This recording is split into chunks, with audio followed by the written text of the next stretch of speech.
Máy chấn 3 chữ A CNC 3m1 130 tấn. Rồi làm đi em. Kẹp nhanh, dao nhanh ama, dùng dao Amada, cối lắp nhanh một rãnh, kẹp nhanh.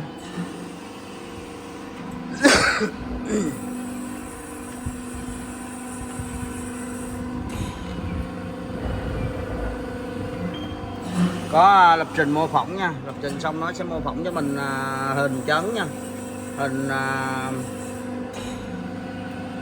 hình của bước chấn,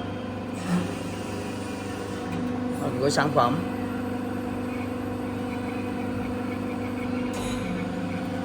Đấy, từng bước đấy.